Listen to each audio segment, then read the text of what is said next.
근데 우석진 교수님 말씀에 의하면 예를 들면 우리가 이제 대규모 투자를 한다. 근데 민간이 할 수도 있고 정부가 할 수도 있고 뭐 아니면 펀드가 할 수도 있는데 과거에는 물리적 시설, 생산 시설 투자 중심이었다면 사실 인공지능 시대의 핵심 생산 요소는 인적 자산이죠. 사람들의 역량, 기술 수준. 기술 수준도 결국 사람들의 인적 자산을 통해서 표현되니까요. 결국 인적 역량을 얼마나 키우냐인데 이거는 사실 정부의 교육 시스템의 개혁과 관련이 돼 있기도 하고 또 아니면 사람들의 일상적 역량, 인공지능 에이전트 활용 능력 아니면 아예 이 문제를 접근하는 시각 이런 전 국민적인 인적 역량 강화가 핵심이 아닐까 싶긴 해요. 그럼 뭐 그런 측면에 역량 강화가 필요하다 이런 말씀이신 거죠.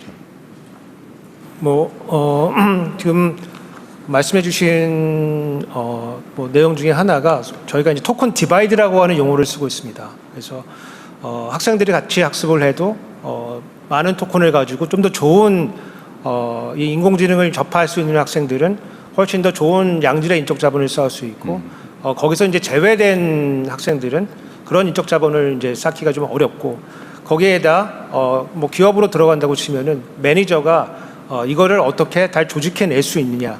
예컨대 의사결정 시스템이 옛날 그대로인데 여기다 인공지능을 아무리 집어넣어 봐야 사실은 큰 생산성의 그 재고를 기대하기 좀 어렵거든요. 그래서 이런 문화 자체가 이제 바뀌는 이제 그런 무형 자본, 특히 조직 자본의 그 재고도 필요한 지점이다 이렇게 보고 있습니다.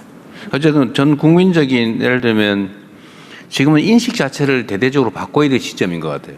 그러니까 이거를 뭐 특정 지역의 특정 사람들에게 아무리 강조를 한다고 해도 그건 제한 좀 한계가 좀 뚜렷한데 이제는 세상이 완전히 바뀌었다. 그러니까 사람들의 사고 능력을 가지고 세상을 만들어 나가던 시대에서 이제는 인공지능을 통해서 인간 지능 이상의 역량을 발휘하는 시대가 이제는 이미 도래하고 있잖아요. 그죠? 근데 그걸 어떻게 활용할 거냐. 결국은 인적 자산, 인적 역량이 가장 중요한 시대인 것 같습니다. 결국 교육 문제가 또 매우 중요하지 않을까 싶은 생각이 들긴 해요. 네, 대통령께서 말씀하신 인재 육성이나 인적 역량 강화에 대해서 혹시 이게 교육부 장관님이나 고용부 장관님, 노동장에 혹시 발언하실 기회 있으실까요? 별로 안 하고 싶은 모양인데 총리께서 하십시오 대신. 네.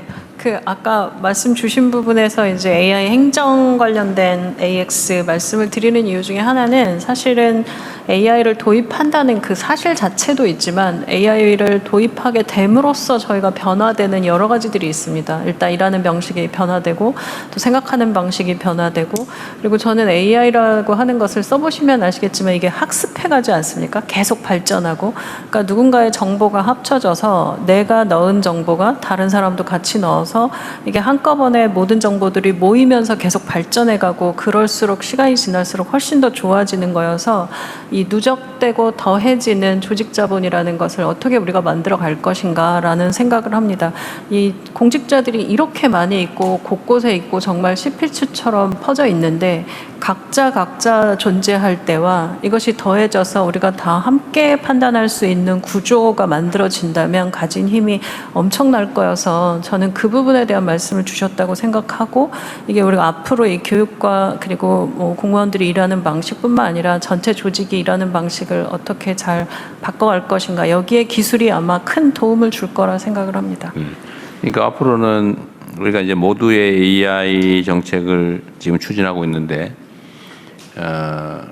국민 모두에게 거의 국가 천재급의 심부름꾼 한 명씩을 배치해 주는 것과 같죠. 뭐든지 시키면 생각해내고 인간 이상의 역량을 발휘하는 네, 뭔가 뭐 노예라면 좀 그렇고. 저의 동료가 예전에는 신입사원이었다면 이게 좀 더 좋아져서 대리가 됐다가 지금은 과장급에 저희가 되고 이제 좀 지나면 박사를 매번 옆에 두고 있는 그런 형태들의 이 에이전트들이 점점 좋아질 거기 때문에 이 역량을 나의 동료로 잘 쓸 수 있도록 만들어주는 것이 가장 중요한 부분이 아닐까 생각합니다. 그러게 이제 뭐 엄청난 대형 연구기관 아니면 뭐 연구 개발 인력 뭐 이런 거를 엄청난 규모를 다 하나로 가지고 있는 꼴이잖아요. 각각의 개인이. 이제 그런 시대가 오는 거잖아요. 저 예전에는 사실 예전에는 슈퍼컴퓨터라고 하는 것이 굉장히 큰 컴퓨터가 있었지만 지금은 저희가 가지고 있는 휴대폰 하나가 가진 능력이 굉장히 좋아졌듯이 앞으로 우리가 손에 쥐게 될 기기라고 하는 것이 어떤 능력을 가진 기기를 내가 옆에 갖게 될지는 이제부터 이제 상상의 영역이고 그렇기 때문에 훨씬 더 큰 그 상상할 줄 아는 인재를 길러내는 것 이것도 중요하다고 네. 봅니다. 완전히 뭐 전혀 다른 세상이 펼쳐진다. 그걸 대비하고 준비해야 된다. 그런 얘기죠. 네, 저 농림부 장관님 발언하신다고 예, 하셨습니다. 예, 농식품부 장관입니다.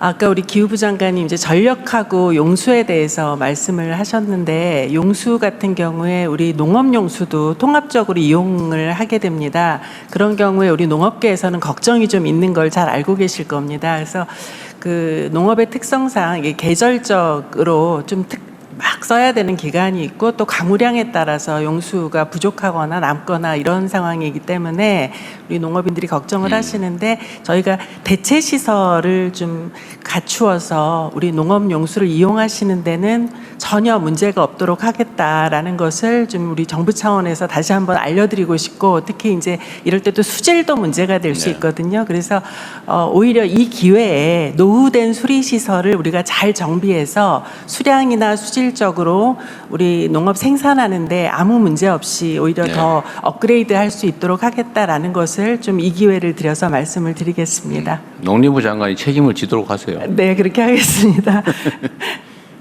네, 3대 메가 프로젝트